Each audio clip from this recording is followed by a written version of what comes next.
Hey there, creepy peeps. Welcome to my channel. If you are new here, welcome back. If you are returning, hey, what's up? It's time to recap everything I watched in the previous month.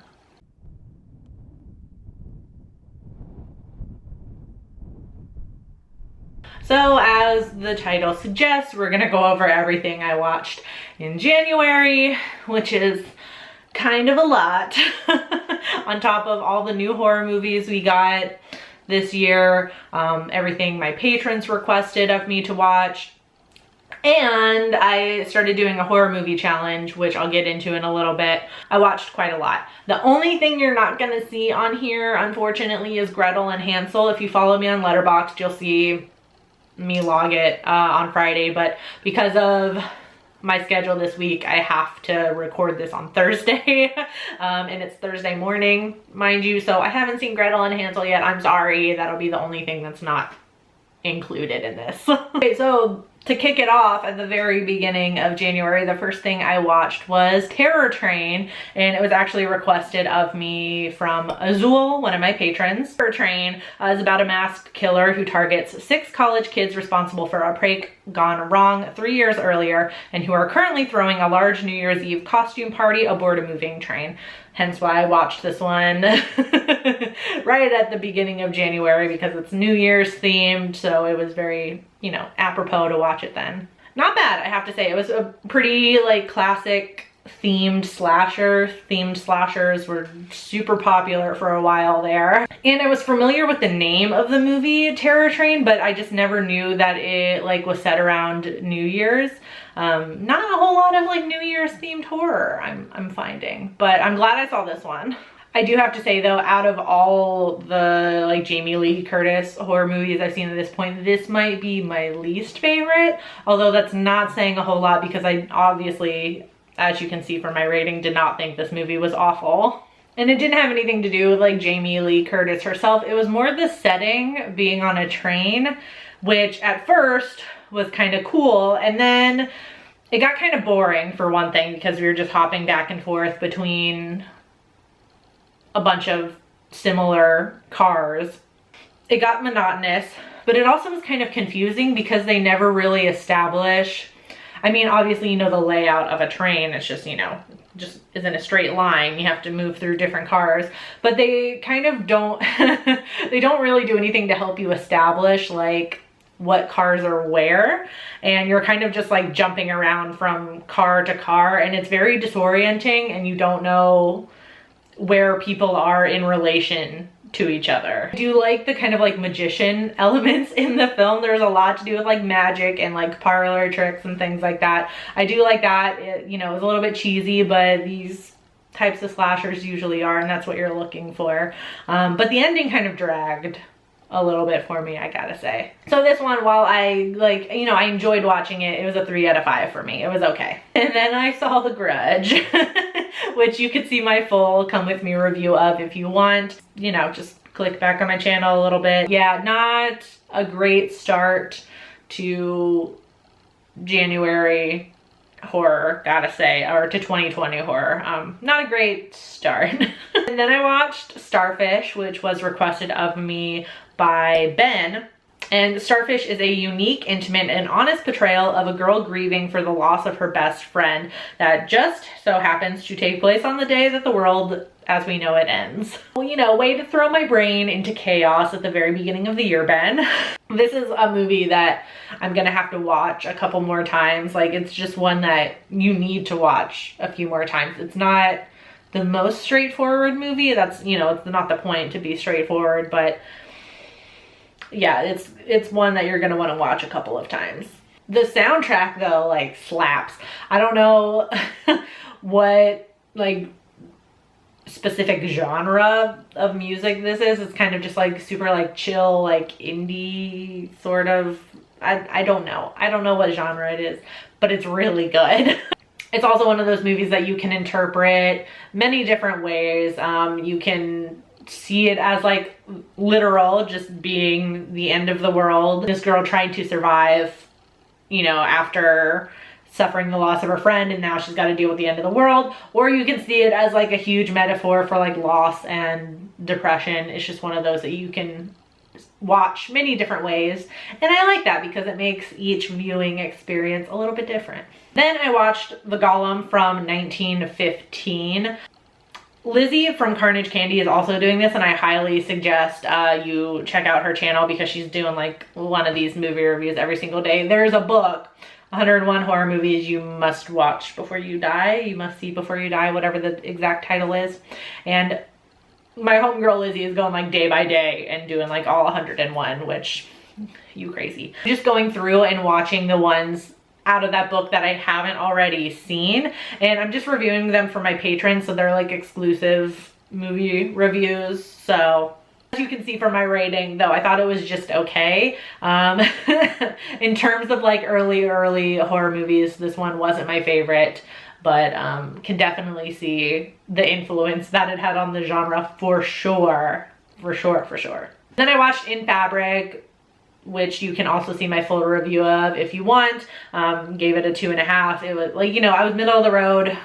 Confused me a little bit, not gonna lie, but that's not anything new. A lot of things confuse me. Then I watched Sleepaway Camp, and you can see like one movie above that I watched Silence of the Lambs, both of which were for Does This Offend You, which was on Emma's channel this last time, and we had our first ever special guest, Desmond Flicks. I'll link his channel in the description. It was a really great discussion. Super proud of that discussion. So I'll link that live stream down here if you want to watch it. We do spoil the movies that we talk about, so just be wary if you're gonna go watch that, but it was a really great discussion. And then right in the middle there, you can see that I saw Underwater, the next like big new release for 2020. I feel like everyone's pretty like clearly divided on this. There were people that quite enjoyed it, people that didn't quite enjoy it. I fall into that latter camp where I wasn't a huge fan of it. And then I watched Willard and Willard. I did a remake versus original review for that because it's the year of the rat, and I've never seen Willard, even though I've seen scenes from them before. Like I was familiar with the movie, at least the remake I was familiar with. But you can watch that video. Just, yeah, if I keep saying that, just click back on my channel a little bit, you'll find it. And then I watched The Exorcist because if you don't know, I have a creepy book club. We read one horror book a month, and we kicked off 2020 by reading The Exorcist by William Peter Blatty. And so as soon as I finished the book, I just rewatched the movie, you know, because you just felt like you had to do that. I've seen the movie so many times. Obviously, I love the movie. I give it 5 stars. But I just felt like I had to rewatch it, and I did a really cool, there's going to be so many links in the description.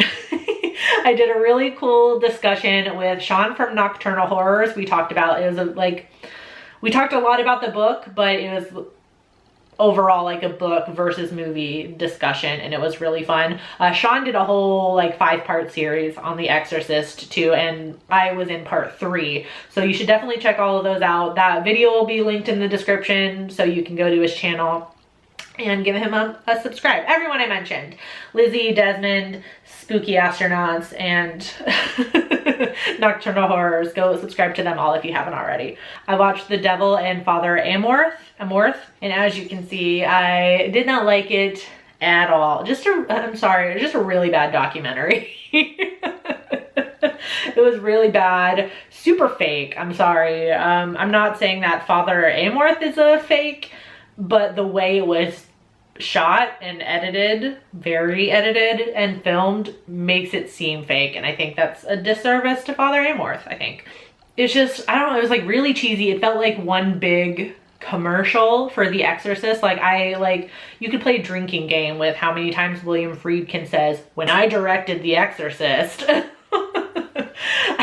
And they just made it out to be like this special thing, like William Friedkin is going guerrilla style and filming this documentary. There's literal cheesy scenes where a like professional camera person pans over and you just see like William Friedkin with his like little camera filming somebody and interviewing them. It was just all very cheesy, and like I said, I think kind of fake, because at the scariest moment in the documentary scene, William Friedkin, a filmmaker, just doesn't bring his camera in. Give me a fucking break. And honestly, they kind of just missed the mark on what could have been a really interesting documentary. At the very beginning, Friedkin says something like, 50,000 or 500,000, I can't remember the exact number of people in Italy have been exorcised. And they just like throw that number out there. I don't know if that number is real, but if it's anywhere near that high, it's like, I would have loved to see a whole documentary on why so many people in one country have needed an exorcism or thought they needed an exorcism. What about that phenomenon? Sorry, I had to do a little mini rant there. And then I finally saw Parasite. I missed it when it came around in theaters the first time, but once the Oscar nominations started coming out, AMC Theaters is usually pretty good at replaying all of the Best Picture nominations. So as soon as it started to get nominated for everything, I knew it would be back in theaters. So I dragged my friend to go see it because she also really loves South Korean things and she's been to South Korea. And so I was like, you should come see it with me. And yeah, we both really loved it. It was a great film. Obviously, I gave it 4.5 stars. And then I watched The Sentinel, which was requested of me by my patron Kevin. This movie follows a commitment-shy New York fashion model who moves into an old brownstone apartment and meets her weird neighbors and discovers she is sitting on a gateway to hell. Hate when that happens. This was definitely more of a kind of a slow burn. Maybe not like a full-on slow burn, like a half slow burn. It does take its time building up to like the craziness that is the ending. I did feel like it was getting a little bit repetitive in the middle. You know, there's a moment where it kind of dragged. It's you know, it's like a whole big long thing of like, is she going crazy? Is there something wrong with her upstairs? Is there something really happening? Which is kind of a common thing, but for a while it felt like nothing was progressing in the middle. But the movie really got good with like the batshit crazy like climax slash ending part where everything in the apartment just kind of goes like insane. And there's this whole like plot thing with like the guardian of the gateway to hell. And it's like, I won't like go into more specifics than that because you should just watch the movie because it's really interesting and unique. And you get some good practical effects in there. There's a really cool scene. I hope I can find it to like show it, but there's a really cool scene where like Chris Sarandon's face like cracks like it's made of porcelain or something, and the effect is really cool. Overall, pretty good film. Not gonna lie, I gave it a 3.5. And then I watched The Phantom of the Opera all the way from 1925, also an exclusive movie review for my patrons out of the 101 horror movies you need to see before you die book. I thought it was okay. I feel like my problem with it was I've seen the Andrew Lloyd Webber musical movie so many fucking times that this movie, which is a silent movie, was just it was like just extra boring. I'm really familiar with the story. It was kind of just boring after, you know, watching the musical so many times, and I've seen the musical 3 times live. And then I watched Irreversible, which is a very hard to watch rape revenge movie that plays in reverse, and you should just go watch my video.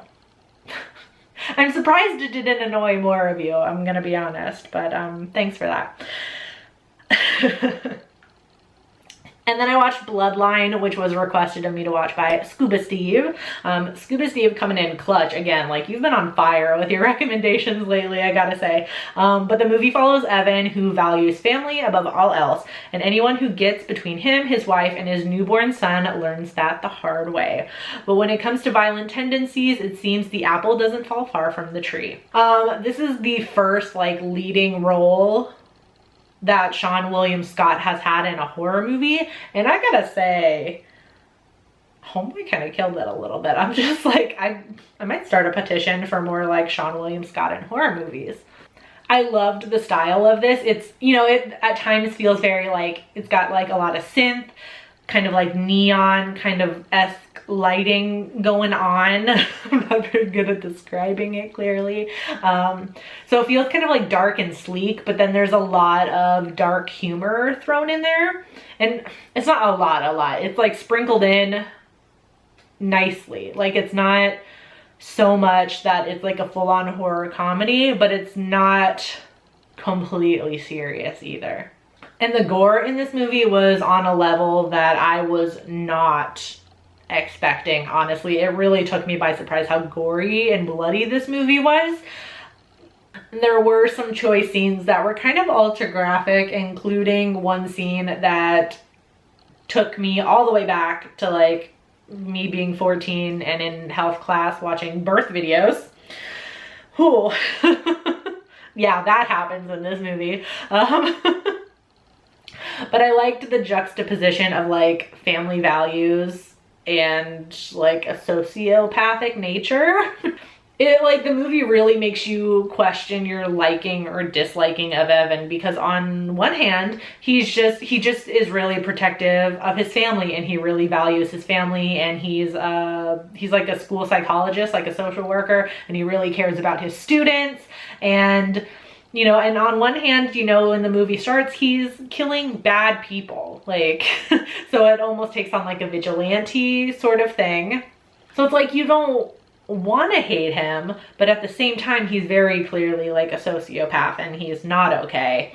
And obviously it gets to a point where it goes too far, and he starts killing people that maybe don't deserve the deaths that they get. And obviously Evan has a very skewed sense of right and wrong in this movie, obviously, if he's killing people. So I don't know, I like that the movie plays with that, and it presents that idea, and it kind of, I don't know, to me, it didn't really make a definitive statement on that. It didn't give you like an answer. It kind of just presents the question in a really interesting way. It's definitely something that would make for a really good discussion.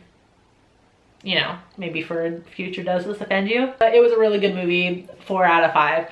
Also a 4 out of 5 for me was Exigent, which was requested of me to watch by Chris. And I've actually seen this movie before, but it's been a while since I've last seen it, and I forgot how much I liked it. Alienated teen Pauline struggles with the pressures of fitting into high school, pleasing her mother, and a burning desire to lose her virginity. With a grotesque curiosity for the darker side of life, Pauline is considered a social outcast by everyone around her. Enticed by flesh, she retreats into her own fantasies and hopes to become a great surgeon. That is, if she doesn't go insane first.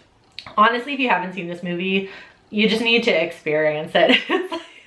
It's such a unique movie. It's almost like a way gorier, way more disturbing Napoleon Dynamite-esque kind of movie. I always get a Napoleon Dynamite kind of feel from this movie. Just like I said, just way more disturbing, obviously. Annalyn McCord shines in this though, and I know that sounds weird to say because she's playing like this like psycho delusional teenager, but she really does shine in this movie. She really embodies the character that Pauline is, and she's great. This is my favorite thing that she's been in thus far. The ending goes from like 0 to 60, like, I'm not gonna spoil it because you should just go watch it, but that ending. But obviously I really like it because, you know, I gave it a 4 out of 5. So definitely watch that if you haven't seen Exigent. And then I saw The Turning, which you can watch my full review of if you just check back on my channel. I liked it. You know, I didn't like love it. It wasn't the best movie that I've ever seen, but I'm in the camp of liking it, which I think is the minority right now. I think most people really did not like that movie. From you guys in the comments of my video, from like my patrons and everything like that, and everyone on Twitter, it seems to be the ending that's getting everybody. People mostly really did not like it, but I kind of liked it. Okay, so these last 4 movies that I watched were part of one of my patrons, Azul. He does a horror movie challenge every year on Letterboxd, and I tried to do it last year and I failed, like fell flat on my face right at the starting line. So I'm doing it this year, and obviously I was a little bit behind on it, but to be fair, I'm just gonna call Azul out. He was a little bit late in giving us the list for it, but he put a lot of work into it, so you know, obviously he gets a pass for that. So Azul's movie challenge, which I will link in the description, has options. It has a daily option and a weekly option. So you can either watch like 360, it's a leap year, 6 movies this year, or you can watch 1 per week. I did a mixture, so I'm not quite, I'm watching a little more than one a week, but definitely not 1 every single day. I just personally don't have time for that, but I am doing a mixture, and there is a Creepy Peep week in there. I won't tell you what week it is. You gotta go look at his list, but there's a Creepy Peep week and it's awesome. I love you, Azul. The first thing I watched for that was for Scream Queen week, and I watched Wild Things because Neve Campbell is my favorite scream queen. Teenage socialite Kelly Van Ryan and troubled bad girl Susie Toller accuse guidance counselor Sam Lombardo of rape. He's suspended by the school, rejected by the town, and fighting to get his life back. One cop suspects conspiracy, but nothing is what it seems. This movie is all over the place. I liked the tone. It was really dark, obviously, with like the, you know, like the rape and teacher-student relationships and things like that. It was like really dark, but there was a very obvious humor tone going on in this. And I've seen some reviews where people didn't quite like that, or like it felt like the movie couldn't really decide what it wanted to be, which I totally understand. I liked it though. Like it worked for me. It's almost like the whole thing was a parody because it got so ridiculous at the end. Like I was just thinking there's no way that this isn't meant to be funny. Like this has got to be like some sort of parody or something. I knew what happens to an extent because I've seen the scene, or I've seen clips from the scene with Matt Dillon, Nev Campbell, and oh my god, what's her name? Denise Richards? In the hotel room. Like I've seen clips of that, so I knew up until that extent what was going on, but there's so much more that gets revealed after that that I was like, I thought maybe the movie was going to be boring because I knew that already, and I thought that was going to be the only reveal, the only twist, but oh boy was I wrong. I gave that a 3 out of 5. And then I watched The Children, which was for Winter Wonderland week, and I realized that I have actually seen that movie before. I thought I had made an entire list of movies that I hadn't seen yet, and I started The Children, and I realized I've seen it. I watched it forever ago, and I just kind of forgot about it. It's a relaxing Christmas vacation that turns into a terrifying fight for survival as the children begin to turn on their parents. It's kind of like, it's just not talked about as a holiday horror movie. Like it kind of takes place at Christmas time. It's one of those movies that is like not overly Christmassy, but that's just kind of like the backdrop for the movie. But it doesn't get talked about enough, and I think it's decent. Like it's decently creepy in terms of like creepy killer kids. This one is, it's kind of up there. It's really good, and I like the mysteriousness around like what's going on with the children. Like there's never a like 100% definitive answer, but I like that. That makes it scarier. So that was a 3 out of 5 for me. And then I watched Hypothermia. This was one that an extra one for Winter Wonderland week. Azul specifically recommended this one in his Letterboxd list, so I watched it. It follows Ray Pelletier. I don't remember them saying their last name, so I don't know how to say that. Who just wants to spend a pleasant and relaxing weekend ice fishing with his family. Alas, Ray's plans are ruined by the unwanted presence of the obnoxious big city father and son duo of Steve Cody and Stevie Jr. However, the two squabbling families are forced to set aside their differences and work together after a vicious monster awakens from the cold waters of the remote frozen lake area they are staying at. This was just bad and weirdly short a little bit. I mean, it was 1 hour and 9 minutes, so it's not that short, but I feel like we could have used that extra like 20 minutes for like some setup and character development, because I feel like that's what this movie was missing. And the fact that it was, you know, noticeably shorter than like the normal 90 minutes, I was like, you could have kept in 20 minutes for some character development there. Even though this movie is more modern, the monster looks so bad. It looks so bad, and you never get to see it clearly, which is annoying. And I don't know if that's because the costume just looked that bad, but every time like you're supposed to see the monster, the camera's like waving around wildly, and there's like effects going on, so you never really see it, which was also super annoying. The only like redeemable quality of this movie was Michael Rooker. He was really good. He was like the shining star of this otherwise not a great movie. So it would have been a half star for me, but Michael Rooker earned it an extra star. And then finally I watched House, which I didn't mark as a rewatch because I tried to watch it before and I got like maybe like a third of the way through, and for whatever reason just like was not that into it. I don't know. But it follows Roger Cobb, who is an author who has just separated from his wife. He moves back into his aunt's house where he grew up and tries to work on a novel based on his experiences in the Vietnam War. Strange things start happening around him, little things at first, but as they become more frequent, Cobb becomes aware that the house resents his presence. Yeah, so I don't know what it was about me trying to watch that for the first time, where I don't know. I think maybe, I don't know if I was too distracted or what was going on, but I just did not finish that movie. So I made a point to watch it for Haunted House Week for Azul's Movie Challenge because I wanted to finally see this. The movie was all over the place. I kind of liked it. It oscillates between like being a ghost story, being a monster movie, being like one big metaphor for like PTSD. And it somehow manages to accomplish all of those things at the same time and be pretty funny also. So, I mean, kudos to this movie. And honestly, I think the humor kind of held the movie together because I feel like you couldn't have gotten all of those different aspects, like the ghost story, the monster movie, everything, without it being a little bit funny. I feel like the humor was kind of like the connecting factor, if that makes sense.